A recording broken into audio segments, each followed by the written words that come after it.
¿Qué tal, amigos? ¿Cómo están? Muy buenas noches. Gracias por acompañarnos en una nueva edición de Bahía Talks, como todos los días de lunes a viernes a las 7 de la noche por Canal B, el canal del Bicentenario. Mi nombre es Alfonso Valle Herrera. Hoy es 15 de noviembre. Bien, entonces, hoy tenemos un programa que creo que es muy interesante.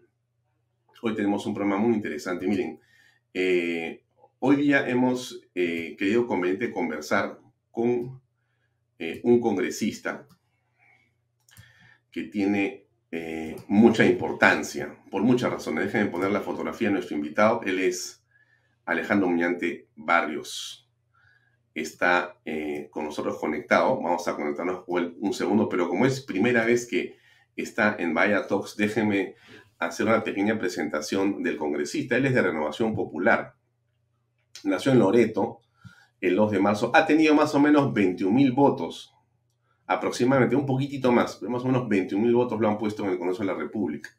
Nació en Loreto el 2 de marzo de 1987, creció en el distrito de Santiago, en la provincia de Ica, donde terminó su educación básica en la Unidad Escolar Sebastián Barranca. Obtuvo el título de abogado por la Universidad Señor de Cipán de Chiclayo. Abogado litigante y conciliador extrajudicial acreditado ante el Ministerio de Justicia y Derechos Humanos. Ha sido asesor principal de la Comisión de Educación, Juventud y Deporte del Congreso de la República, estando a cargo de la Comisión Investigadora de los Textos Escolares. Tremendo tema, pero tremendo tema. Me imagino que al señor Alejandro Muñante ya le han puesto su foto en algún lugar para exterminarlo, porque aquí existe un poderoso lobby de quienes quieren tomar justamente los textos escolares para colocar ideas, entre otras, aquellas que favorecen a Sendero Luminoso, entre otras cosas más, ¿no? O sea, hay una historia contada de una manera vergonzosa que nosotros hemos comentado también aquí en otra oportunidad. Pero bueno, ha estado ahí Alejandro Muñante y sin duda creo que su comentario y su opinión en torno a estos temas hoy también va a ser muy interesante. Reconocido defensor de la vida, la familia y la libertad religiosa. Se ha desempeñado como director de la Red Nacional de Abogados de la Defensa de la Familia, RENAFAM, columnista y conferencista en temas relacionados con la defensa de los derechos humanos. Él es Alejandro Muñante, que ya está con nosotros. Vamos a dar la bienvenida a nuestro invitado que está aquí. Efectivamente. Alejandro, ¿cómo estás? Gracias por acompañarnos. Muy buenas noches, Alfonso. Muchas gracias a ti por la invitación. De verdad que es un gusto estar aquí y compartir este momento contigo. Gracias, gracias, Alejandro. Hay otra razón por la cual te hemos invitado, y es que hace unas horas, por decirlo de alguna manera, el gobierno decidió emitir una comunicación o una orden en el sentido de que la vacunación va a ser, digamos, obligatoria, o para poder ingresar a trabajar vas a tener que haber sido vacunado. Sin vacuna no puedes ir a trabajar, y como empleador no puedes aceptar que un trabajador ingrese a tu centro de trabajo si es que no ha sido vacunado con las 2 dosis que corresponden. Esto ha sido emitido en las últimas horas por la Presidencia del Consejo de Ministros, y ahí se produce una situación que sin duda abre un abanico de conversación, y por eso también queríamos conversar contigo el día de hoy, Alejandro, porque tú has tenido la iniciativa de publicar un oficio que quiero poner y compartir con ustedes, amigos. Es lo que está en pantalla en este momento. Se los voy a leer.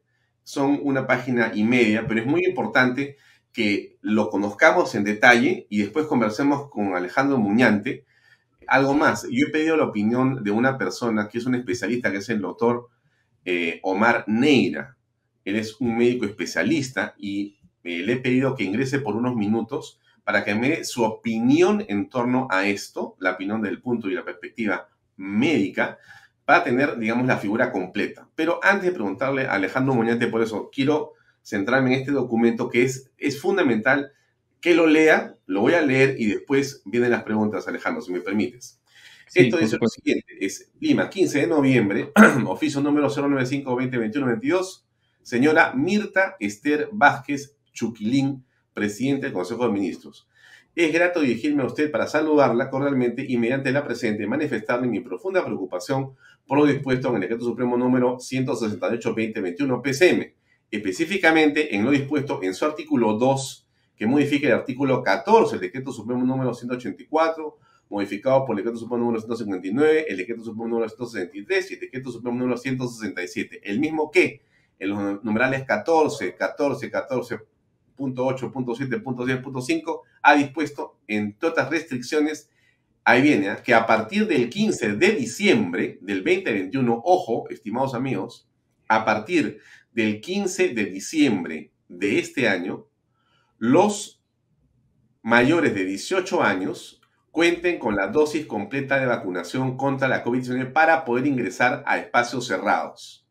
Y de igual manera dispone que las pequeñas, medianas y grandes empresas solo puedan operar presencialmente si la totalidad de sus trabajadores acreditan sus dosis completas de vacunación. Ergo, es una nueva obligación tanto para el empleador como para sus empleados. Ojo lo que estoy diciendo. Cuentan con la dosis completa, mayores de 18 años, de vacunación contra el COVID-19. Ante ello, no puedo dejar de advertirle, señora Premier, que dichas medidas restrictivas adolecerían de serios vicios de inconstitucionalidad, puesto que, en primer lugar, el estado de emergencia ha sido prorrogado por Decreto Supremo número 167 solo hasta el 30 de noviembre. Solo hasta el 30 de noviembre. Esta medida corre del 15 de diciembre en adelante. Las medidas limitativas mencionadas en el párrafo anterior entrarán en vigencia a partir del 15 de diciembre, no existiendo pues ningún marco legal que las ampare. En segundo lugar, se estaría restringiendo arbitrariamente otros derechos constitucionales no contemplados en el numeral 1 del artículo 37 de la Carta Magna, como son la libertad de conciencia y religión. Incluye a las personas que por razones de sus diversas creencias u objeciones de conciencia decidieron no vacunarse. Ojo con el tema. Hay personas que tienen sus propias convicciones religiosas o de otro tipo y que no quieren y no desean bajo ninguna circunstancia la vacuna. Corren su propio riesgo. El libre desarrollo y bienestar, derecho al trabajo, a la libertad de empresa y contratación y transversalmente al derecho de igualdad y no discriminación.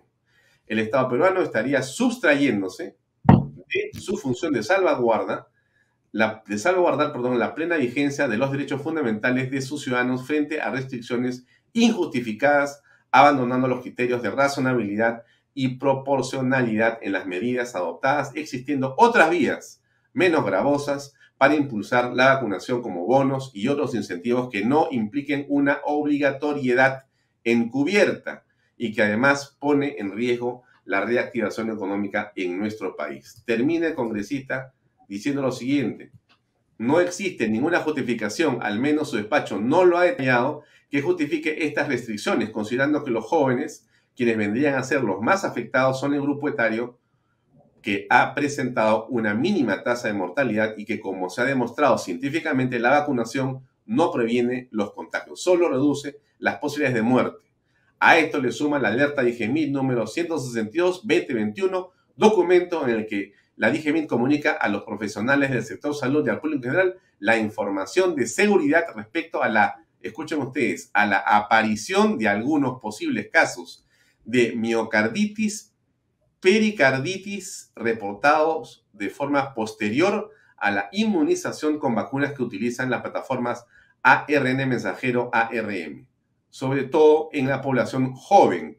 Sobre esto último, mi despacho ha solicitado oportunamente mediante oficio tal de fecha 29 de octubre del presente al ministro de Salud que me informe sobre las acciones que está tomando.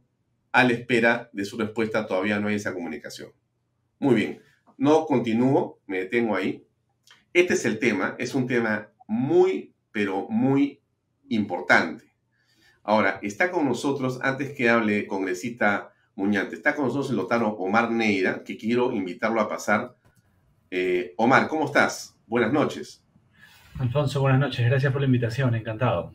Mira, estamos también aquí con el congresista Alejandro Muñante, que ha enviado el oficio que yo he leído en una parte el día de hoy a la presidenta del Consejo de Ministros. Pero yo te había pedido, Omar, sé que estás ocupado, pero has tenido la enorme cortesía y diferencia con el público. Me tengo que entrar unos segundos para que nos des simplemente tu punto de vista desde la especialidad que tú tienes. Tú eres un médico muy conocido y que opina sobre estos temas de manera continua. ¿Qué opinas sobre esta obligatoriedad para poder ir a trabajar, entre otras cosas, que plantea el gobierno con respecto a la vacunación? ¿Qué significa esto? No, gracias, congresista. Encantado de poder compartir esta mesa. Digamos, hay un análisis que a veces podría confundirnos en el campo de diferenciar la salud individual de la salud pública. Y bajo esta premisa hay que tratar de comprender. En un país donde el programa de inmunización no llega al 50% de la población. Ojo, ahora se habla de población objetivo, pero eso es una forma retórica de decir las cosas de forma linda, pero en salud pública no hay formas retóricas. En salud pública hablas de población en general, y en un país donde solo el 50% de la población ha accedido a las vacunas, cuando ves países como en Alemania u otros países europeos con casi 80% en una nueva ola de contagios, te haces la pregunta, ¿qué cosa sucede?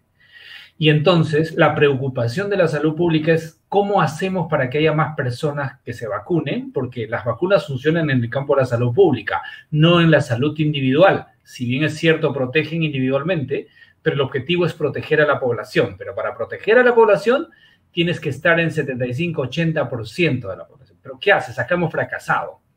Y entonces, medidas coercitivas de este tipo podrían pretender solucionar algo que el Estado ha dejado de ser, claudicado, que se llama promoción de la salud.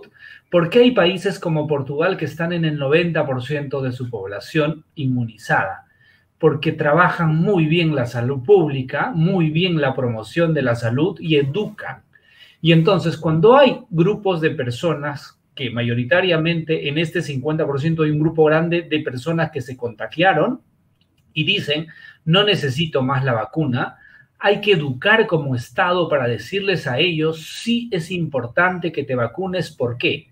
En forma individual previenes que te enfermes gravemente, pero a nivel de población proteges a tu familia. Pero ahí el Estado claudicó y es más sencillo decir, es obligatorio para que tú no trabajes. O sea, para que tú trabajes.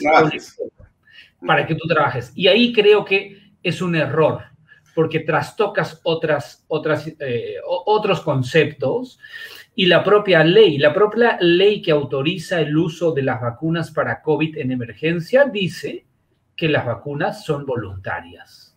Y entonces habría que derogar esa ley o cambiarla para hacerla obligatoria. Hoy en día, la vacuna bajo esta premisa es obligatoria, pero la ley que autoriza esto no es obligatoria. Entonces, en ese análisis, creo que están tratando de solucionar un problema de logística en términos de salud pública. Es un fracaso que solo el 50% de la población se ha vacunado. ¿Qué hago? Obligo. Creo que ahí sí habría que obligar para actividades no esenciales, porque si una persona no vacunada va a actividades no importantes como el fútbol, como el cine, el teatro, los restaurantes, y va a crear focos de contagio, pues es responsable en términos de salud pública, por lo tanto a él sí obligo. Pero actividades esenciales como el trabajo, que yo tengo derecho al trabajo, que es esencial, o peor aún, la educación, porque bajo esta fórmula, si un niño no está vacunado no va a poder asistir al colegio.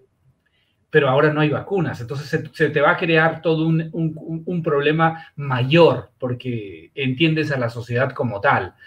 Yo soy de la opinión que sea obligatorio para actividades no esenciales, únicamente como es en otros países. Actividades esenciales no deben estar sujetas y es ahí donde todos, y el Estado en particular, debe hacer su chamba para poder explicar la importancia en términos de salud individual, pero sobre todo en salud colectiva, porque cuando hablas en salud pública, en salud colectiva, tu derecho termina cuando vas a vulnerar el otro. ¿Y cuál es el otro? El derecho a la salud.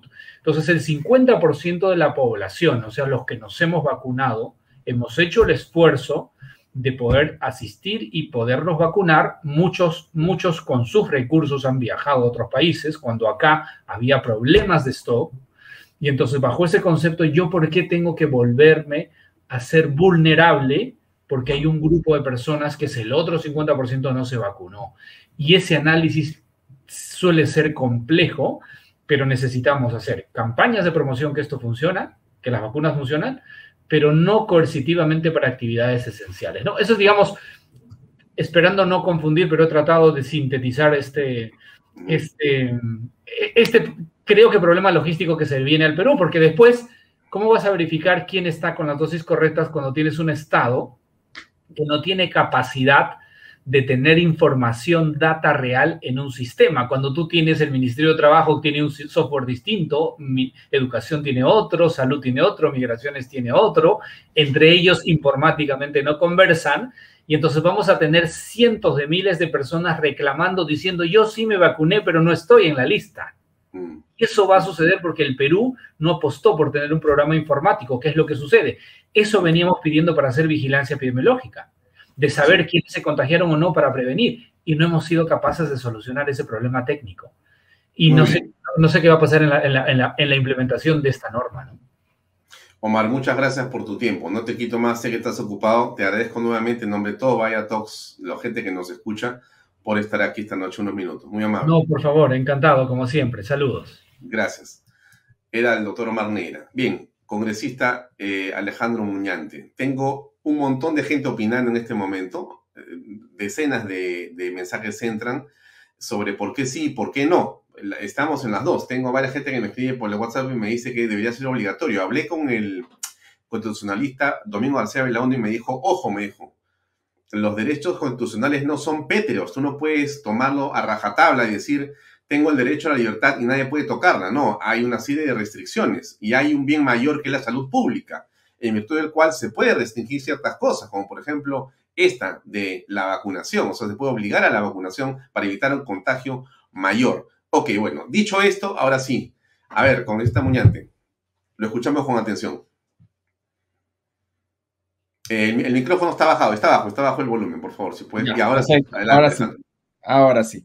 Sí, mira, es importante en todo caso poner a debate este tema, ¿no? Porque hasta el día de hoy se ha venido coartando las libertades, los derechos ciudadanos, ¿no? En razón de salvaguardar la salud pública, pero no se ha, digamos, no se ha estudiado a profundidad o se ha analizado hasta cuánto el Estado puede intervenir, ¿no? Hasta cuánto se puede hacer una política invasiva en afectación de los derechos constitucionales.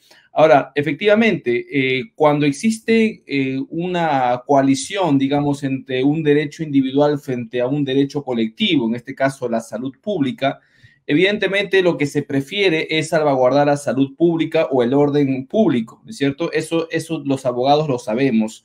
Sin embargo, ese argumento pierde solidez cuando científicamente está demostrado que la vacunación no impide los contagios, ¿no? Una persona vacunada puede contagiarse y contagiar al resto. Eso ya está demostrado científicamente, ¿no? Lo que previenen las vacunas es la mortalidad, es decir, hay menos probabilidades de que una persona con las 2 dosis fallezca producto de la enfermedad.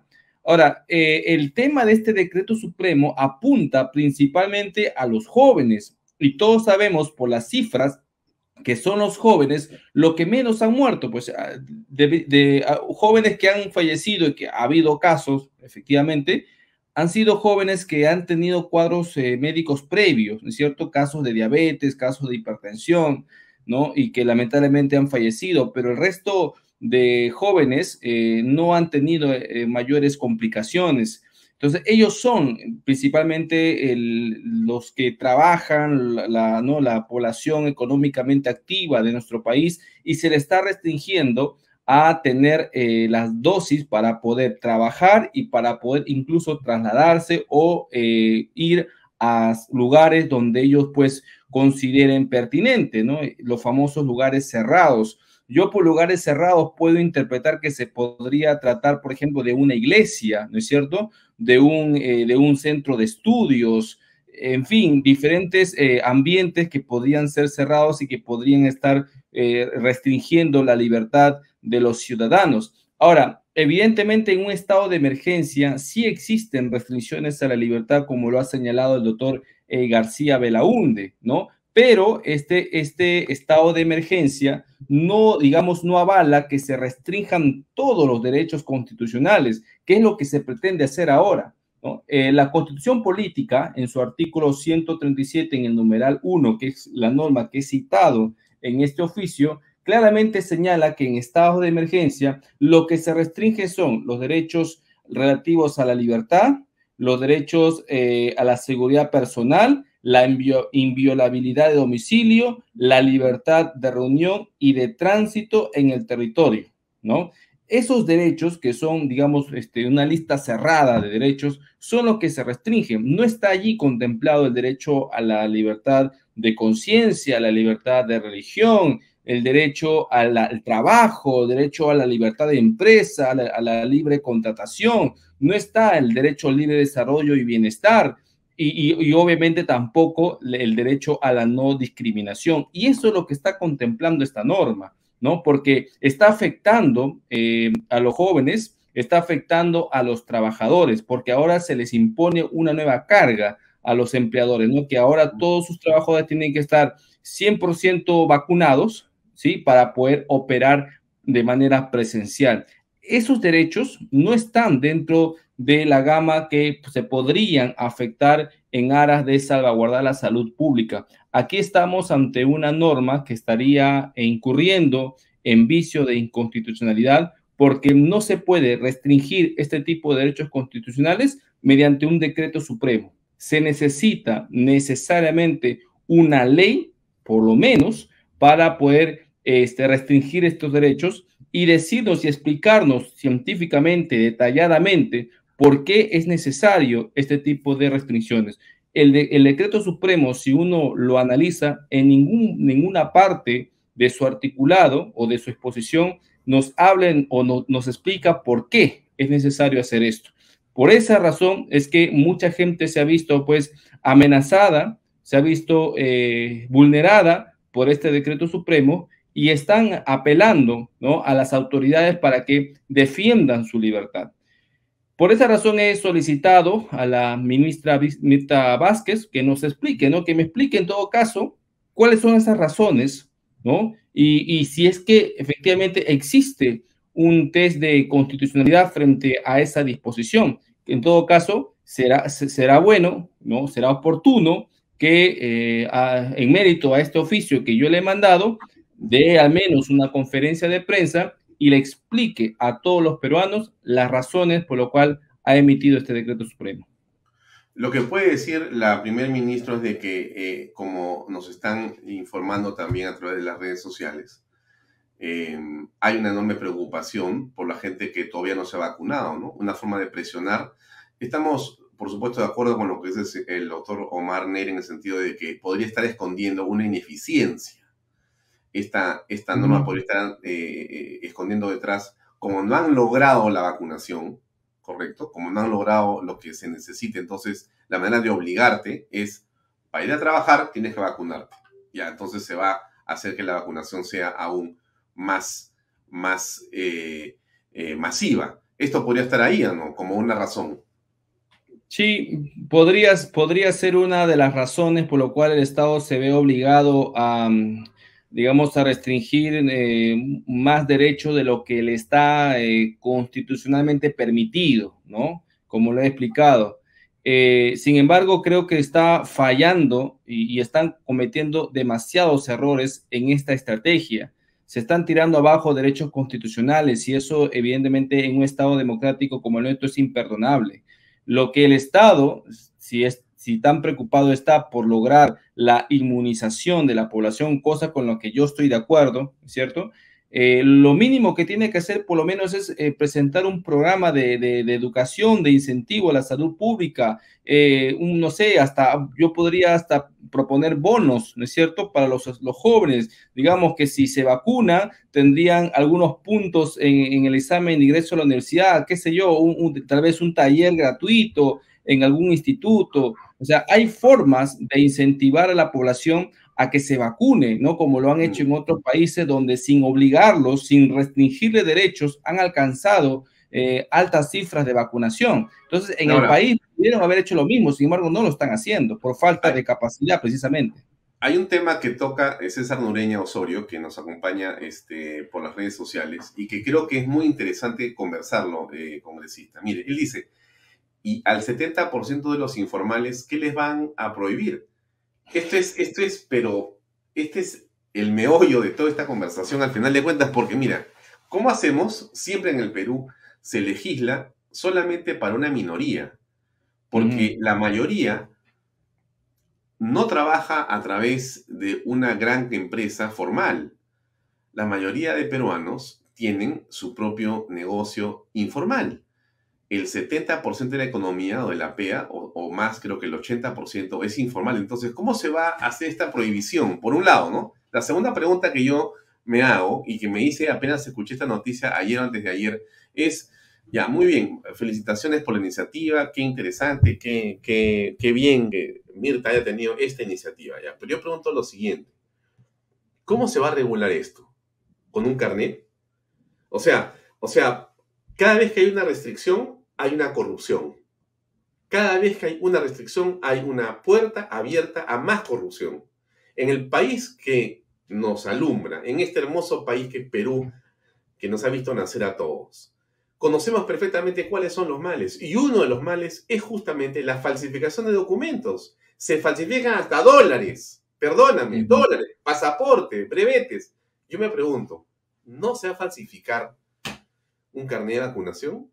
Pregunto, ¿no? Pregunto. Ahora alguien me va a decir, es que tú no puedes pensar en que como va a haber falsificación, entonces no se deben vacunar. No, no he dicho eso. Estoy tratando de ponerme en la realidad de los hechos. ¿Qué piensas, congresista?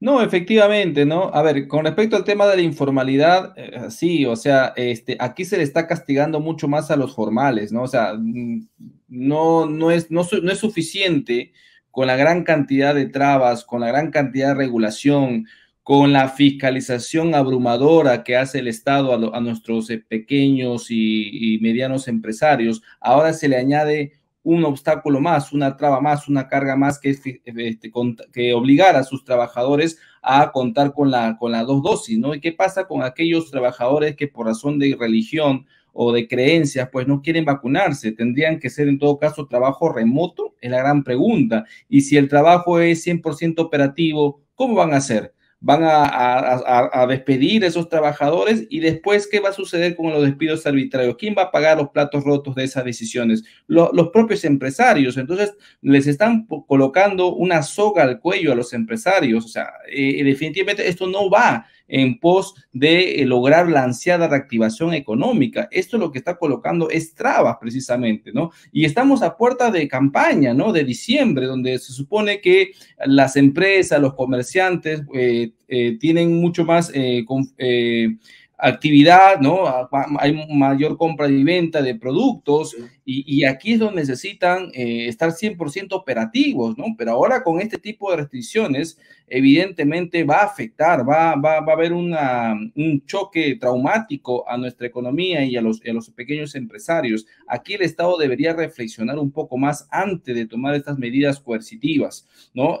Y como bien lo dices, hay un 70% de informales que debería ser mucho más. Yo no creo que sea ahorita 70%. Después de la pandemia ya debemos estar en un 85%, ¿no? ¿Quién controla eso? O sea, no hay forma. O sea, aquí se están ensañando contra los formales. Y efectivamente, en un país, ¿no? Donde Pepe el Vivo todavía gobierna, evidentemente van a haber casos de falsificación.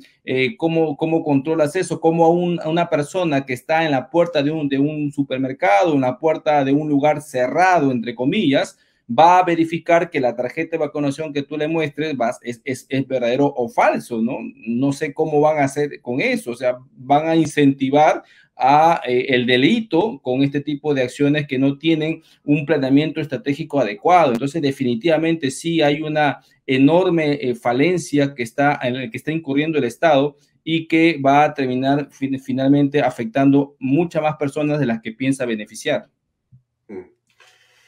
Bueno, ¿hasta dónde va a llegar Alejandro Muñante con este tema? Bueno, estamos presentando este oficio. Yo espero que realmente se me responda frente a esta situación. Estoy esperando también el otro oficio donde le solicito al ministro de Salud que nos diga, ¿no?, qué acciones preventivas están tomando frente a los casos de miocarditis y pericarditis que se están reportando en los Estados Unidos. Y digo los Estados Unidos porque ahí sí hay un plan, ¿no?, un seguimiento a los casos vacunados. Aquí en el Perú pues no hay nada de eso, por eso es que no se reporta, no es que no existan, es que no hay una entidad que esté estudiando los casos de los vacunados, ¿no? Entonces es importante que el Estado pues, entienda esta situación y realmente reflexione, porque lo que está ocurriendo en otros países definitivamente también van a ocurrir en el Perú. Ahora, de no hallar una respuesta favorable o simplemente recibimos el silencio de parte de las autoridades correspondientes, yo en todo caso instaría a las personas a que puedan, ejercitando su legítimo derecho de acción judicial, puedan presentar las demandas correspondientes. Nosotros vamos a estar atentos y vigilantes para que no se sigan violentando más los derechos individuales de las personas. Ese es nuestro trabajo como congresistas. Tenemos ese rol de fiscalización y lo vamos a cumplir de manera seria, como corresponde. Bien, cambiando un poco de tema. Hoy día Bruno Pacheco dejó plantados a los congresistas. No fue a la comisión a dar sus explicaciones. ¿Hay algún tipo de temperamento, alguna conclusión, alguna acción que se sepa por lo menos en la parte de Renovación Popular sobre qué van a hacer? Mira, yo he solicitado a la fiscal Mirta Vázquez, ¿no?, que el día martes de la semana pasada, que inicie, ¿no?, las investigaciones correspondientes conforme a sus atribuciones contra el señor Ayala, ¿no?, y contra el señor Pacheco, ¿no? Si bien es cierto, el señor Ayala ya renunció al Ministerio de Defensa, eso no quita de que pueda seguir investigado por el Ministerio Público y por la Subcomisión de Acusaciones Inconstitucionales, porque todavía goza del antejuicio. Y con respecto al señor Pacheco, ¿no?, evidentemente aquí también hay una disposición fiscal, ¿no?, que le apertura investigación. Entonces, desde el Ministerio Público, las entidades correspondientes, digamos que ya han iniciado. Luego de que yo he presentado este oficio, al otro día el Ministerio Público emitió un comunicado señalando que iban a iniciar las investigaciones. Ahora, desde el Congreso ya se le ha citado, y como tú bien nos cuentas hoy, de que no ha asistido. En todo caso, el Congreso va a tener que citarlo con grado de fuerza, porque sí se tiene esa facultad para hacerlo, porque evidentemente hay un tema que se tiene que aclarar. De no ser así, el Congreso va a tener que presionar ante el Ministerio Público para que esta investigación que se le ha aperturado logre la objetividad y la premura correspondiente para que las cosas pues se conduzcan de manera correcta y no exista esa impresión de que en nuestro país pues hay ciudadanos con corona, ¿no? Claro, pero ustedes van a seguir hasta el grado o fuerza, van a hacer que la fuerza pública, o sea, la policía, lo traiga a Bruno Pacheco al Congreso. Sí, el Congreso tiene la facultad de hacerlo. Por ejemplo, si la Comisión de Defensa lo dispone de esa manera ante la renuencia de este señor de asistir al Congreso de la República, el Congreso sí puede citarlo con grado de fuerza. Eso sí, evidentemente puede suceder. El Congreso tiene la facultad y yo espero pues que también lo haga, ¿no? Yo hago en todo caso votos para que el Congreso o el presidente de la Comisión de Defensa tome esa decisión.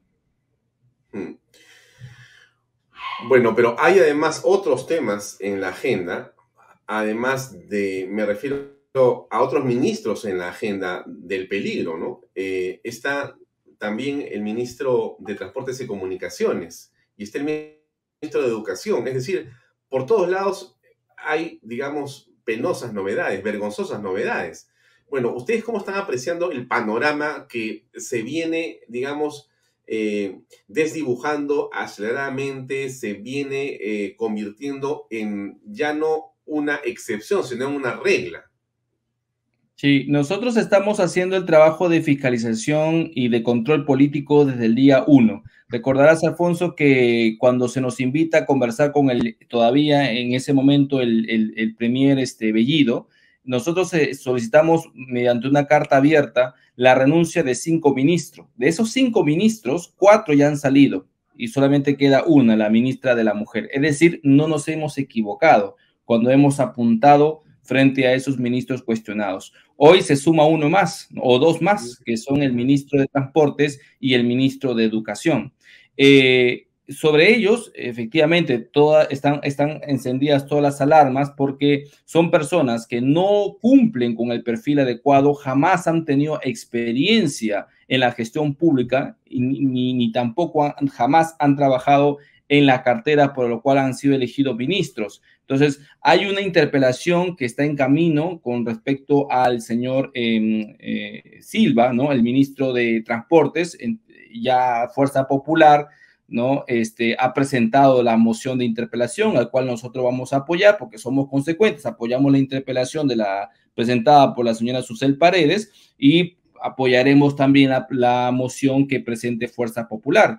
Con respecto al señor Gallardo, que es el ministro de Educación, si bien es cierto, no hay ahorita una moción de interpelación, pero ya ha trascendido un caso escandaloso, ¿no? Que es la filtración de los resultados del examen de ascenso o los exámenes de evaluación de los maestros, ¿no? Eso, ya la Comisión de Educación, presidida por un congresista de Renovación Popular, el congresista Esdras Medinas, ya lo ha citado, ¿no? Para que explique sobre estas razones para el día viernes, si es que no me equivoco.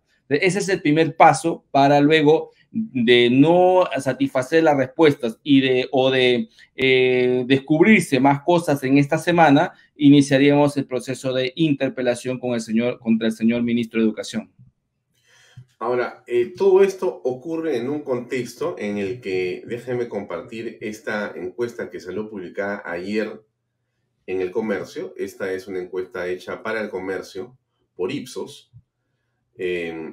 La pregunta es muy sencilla. Hay una evaluación presidencial en general, diría que aprueba o desaprueba la gestión del presidente Pedro Castillo. Y la prueba, digamos, comenzó en agosto con 38%, subió a 42% en septiembre, siguió en 42% en octubre y bajó a 35% en noviembre. Y la desaprueba siempre ha sido mayor que la aprobación, pero ha pasado de 45% en agosto, 46% en septiembre, 48% en octubre y 57% en noviembre. O sea, en realidad el presidente se ha disparado en relación a lo que la gente piensa negativamente de su gestión presidencial.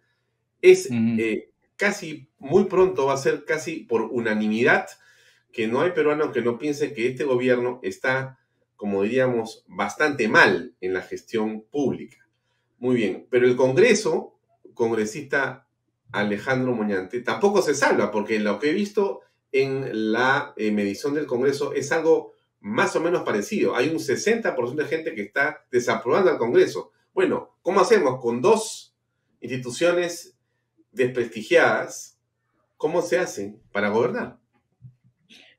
Con respecto al Congreso, Alfonso, tengo que precisar que todos los congresos del mundo son impopulares, ¿no? Aquí nomás en la región latinoamericana eso es ya digamos, es ley, ¿no es cierto? Que los congresos siempre sean impopulares. Sin embargo, hay que precisar que por cifras estadísticas, ¿no? Electorales, los congresistas vigentes solo son elegidos por el 20% de la población electoral, es decir, de todos los que votan, solamente son elegidos aquellos del 20% de la población, es decir, que si este Congreso llega a obtener un 20% de aprobación, ya estaríamos diciendo que ha cumplido su representación, ¿no? Sin embargo, eso no es digamos, un límite para nosotros. Evidentemente tenemos que esforzarnos para poder cumplir con las expectativas de la población, solo que en el Congreso es mucho más difícil porque confluyen otros partidos políticos, otras ideologías, ¿no?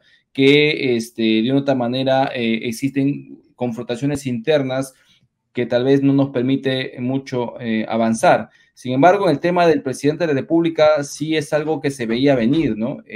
Las decisiones que ha venido tomando ya le están comenzando a pasar factura. En el norte del país y en Lima, ¿no? Es donde su impopularidad está creciendo y ya en el sur también ya ha comenzado a crecer la impopularidad del presidente de la República. El sur es su bastión en estos momentos, ¿no? Por eso que siempre hace sus actividades en el sur, ¿no? Hace poco ha presentado su rendición de cuentas de los 100 días de gobierno en Ayacucho, porque sabe y es consciente que el sur aún lo respalda. Sin embargo, hay que precisar que el 80% de la población del sur votó por Pedro Castillo. Hoy ya el 57% lo está desaprobando. Entonces, el presidente Castillo tendría que darse cuenta que algo está haciendo mal o muchas cosas está haciendo mal como para que nuevamente su desaprobación comience a crecer. Ahora, así como se comenta o se dice que existe un momento constituyente, ¿no?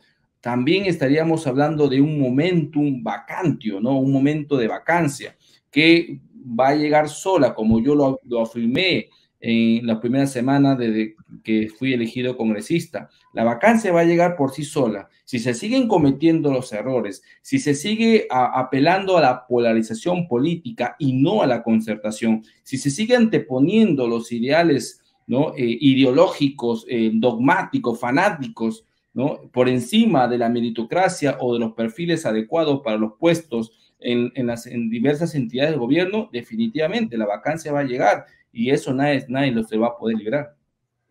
Bueno, a ver, quiero preguntarle cómo piensan hacer para conseguir los 87 votos, porque es la pregunta del millón. Pero antes, por favor, permíteme, Alejandro, una publicidad de unos segundos y seguimos con Vaya Talks, por favor. MMK Supermarket, ofertonazos, 15% de descuento, super lunes de limpieza, super martes de cuidado personal, super miércoles de pollo y cerdo, jueves de cerveza, super viernes de pescados y mariscos, super sábados de parrilla, super domingos infantiles, llévate el segundo producto a mitad de precio. MMK Delivery 960-587-331. Bien, Alejandro Muñante, congresista de Renovación Popular, ustedes han pedido la vacancia casi desde el saque, pero estamos donde estamos ahora y por momentos da la impresión de que no va a pasar nada porque Acción Popular y Alianza para el Progreso no terminan por tomar una decisión rotunda, ¿no? Negocian, conversan y en general vemos que no existe la posibilidad de llegar a las 87 curules para vacar constitucionalmente a el presidente Pedro Castillo. Así es, no hay nada que hacer. Bueno, efectivamente estamos en un Congreso fraccionado, ¿no? Donde cada grupo político tiene sus propios intereses, ¿no es cierto? Tiene su propia ideología, además. Entonces es bastante difícil en estos momentos llegar a un consenso de 87 votos, no solamente para la vacancia, sino para, por ejemplo, elegir a los miembros del Tribunal Constitucional. Yo creo que también va a ser sumamente difícil esa tarea. Aquí hay una labor que podría hacer la población y que sería bastante interesante que se empiece a ejercitar desde la calle, ¿no? El pedido de renuncia de parte de la misma población al presidente Castillo va a ser fundamental para que estos congresistas que todavía no se deciden puedan realmente tomar posición frente a esta situación. En estos momentos, yo les soy sincero, no alcanzan los votos, no existe esa posibilidad. Y mucha gente no entiende esto, ¿no? De los 87 votos y nos exige a nosotros que planteemos la vacancia, pero si no hay agua en la piscina, pues uno no se puede lanzar, ¿no? Porque de otra manera sería empoderar mucho más al gobierno, ¿no? Mostrar una debilidad de este Congreso, y eso no estratégicamente y políticamente no es factible. Habría en todo caso que presionar en esas carteras políticas, ¿no? Como dijo un día, como lo dijo Cristo, ¿no? Los sanos no tienen necesidad de médicos, sino los enfermos, ¿no? Los que estamos convencidos de esta situación no nos tienen por qué presionar en las redes. Les invito en todo caso a irse a esas cuentas de esas bancadas que todavía no se sabe cuál es su posición al respecto. Ayer Rafael López Aliaga tuvo una entrevista en Cuarto Poder y él señaló que ustedes estaban organizando, entre otras cosas, una marcha importante para el día 27 de este mes, a la que invitan a todos los partidos y movimientos a que se puedan sumar. La calle tiene un valor importantísimo. Hernando de Soto dijo, eso no es importante, lo que importa son las leyes, como minimizando lo que decía el buen Porky. ¿Cómo van las relaciones con Hernando de Soto? Me parece que hasta las patas. Bueno, al menos con su bancada hemos coincidido en muchas iniciativas, hemos votado juntos en muchas leyes, nos hemos opuesto juntos también a la arremetida serronista. Bueno, al menos con su bancada nos llevamos bien, te soy sincero. Pero Alejandro, yo me pregunto si es su bancada o ya no es su bancada, porque ayer habló de Avanza Perú. Entonces, ¿cómo es que él lanza un movimiento que se llama Avanza Perú, pero él es de Avanza País? Entonces, no me quedó claro esa situación. ¿Cómo lo expresan ustedes? ¿O qué has escuchado tú de los congresistas de Avanza País? Es que el señor Hernando de Soto, pues es una persona que a veces es indescifrable, ¿no? Al menos su bancada lo reconoce a él como su líder, ¿eh? O sea, yo cuando he conversado con mis colegas de Avanza País, tienen bastante claro que él es su líder. No sé, pues, si el señor Hernando de Soto lo tendrá claro él mismo, ¿no? No lo sé, pero al menos su bancada sí tiene claro de que él sería su líder. Ahora, evidentemente, Hernando de Soto siempre ha tenido una posición un poco más tenue frente a cómo combatir el comunismo, ¿no? O aquellas personas que están ahorita metidas en el poder. Rafael, por su parte, es mucho más directo, mucho más frontal. Sus opiniones son contundentes y él considera de que la población es la que tendría que salir a las calles para pedir la renuncia del impresentable o de este gobierno tan improvisado como el del señor Castillo, ¿no? Una última pregunta, Alejandro. ¿Han explorado la posibilidad de cambiar la ley de esa de los 87 votos para que sea menos o están un poco temerosos? Mira, yo estuve viendo ese tema, ¿ya? Sí, hay una resolución del Tribunal Constitucional que después, pues, que salió después que vacaron al presidente Fujimori, ¿no? Con mucho menor cantidad de votos.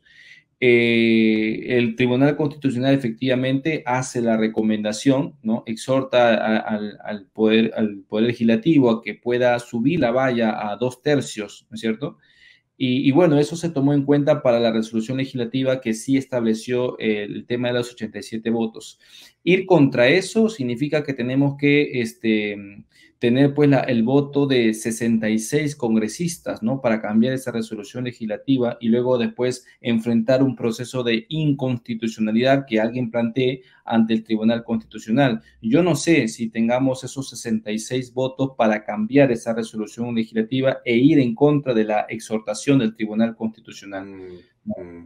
Es un poco difícil, ¿ya? Pero hay otra norma que está pasando piola, como se dice, en la figura de la suspensión temporal del presidente de la República. Yo creo que por ahí tendríamos que analizar.